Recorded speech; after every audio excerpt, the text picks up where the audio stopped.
for this week's Technique Tuesday, we have one of our vacation programs going on, so I'm going to be teaching them. That's why we're not in uniform. Well, a lot of times I'm not in uniform anyway, but that's why Devin's not in uniform. So let's jump into the lesson with you guys. I want to go back to a basic technique. Everybody here has it. Let's actually switch sides, Devin. And so he's going to switch feet because typically we start as a step-through punch. It doesn't have to be a step-through punch, but as he steps in, he's going to be stepping right into that kick, okay? Now, recently, one of the students I was teaching last week was surprised to find out that it's not 1, 2, and then kick. Because look, now my kick is constipated, right? I can't actually deliver the kick. This is secondary. This hand is coming in as insurance. And so the major lesson here is to beat action, meet action. Okay, what does that mean? Well, it means I'm not waiting and trying to figure out defense. I'm turning my defense into an offense. And so one of the things that we can do when we're looking at a technique is we can look at the very specific movements within the technique, and we might modify them a little bit, but we can see how they can adapt to other techniques. For instance, here are the movements again, right? We have our kick, we have our double block. Like I said, this is the major move in terms of defense, and this is secondary. But if he grabs my wrist, maybe we rearrange it a little bit. Maybe now I start doing chin-na, and then I kick him. Same basic sequence of moves, right? Well, we can also look at the principles that we're learning within techniques, and we can try to see if we can adapt those principles to other situations. And so not just the principles of motion, but this concept that we're talking about to beat action, meet action, well, that doesn't have to be a front kick. What if he's coming at me from the side and now it becomes a side kick? Well, the movements are different, but the principle's the same. Okay, so that's what we're going to work on. Let's work on a flank attack, and then I want you guys to think, are there any other situations that you can apply this principle in? Are there, and remember, when you're looking at the idea of exploring, are there other situations that you can apply this principle? It doesn't necessarily have to be in the exact format of what I just showed you. Okay, so there's your lesson for today. Get to work and we'll come around and help out. So a couple of things now that I want to address, something that came up a few minutes ago. If you can step back just a little.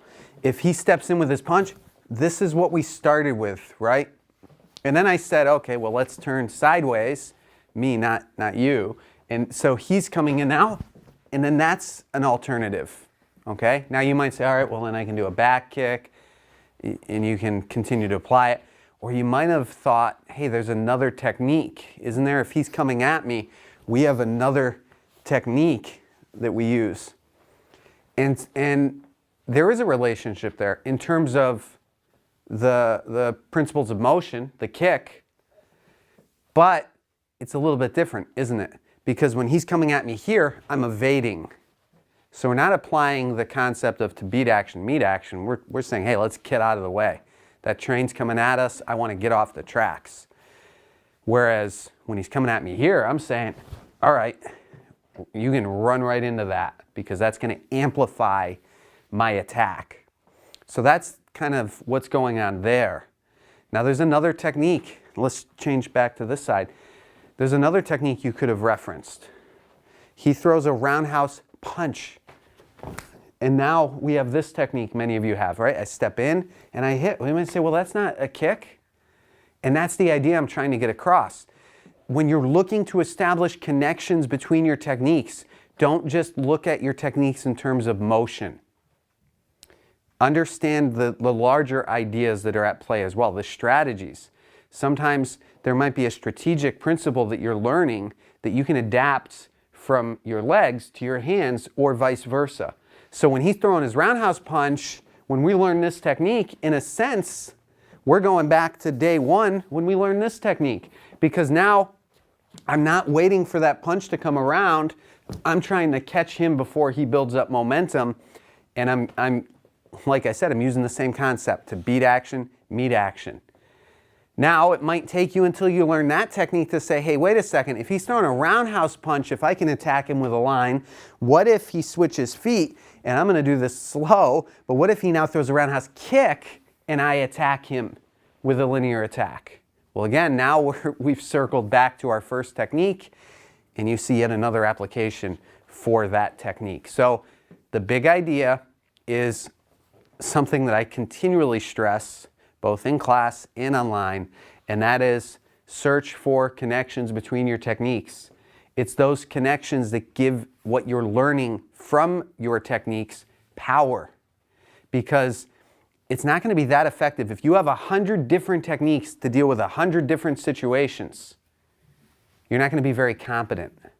But if you have, say, 10 different techniques, or even maybe less, maybe 5 different techniques that can deal with 100 different situations, well, how can you make those techniques deal with those different situations?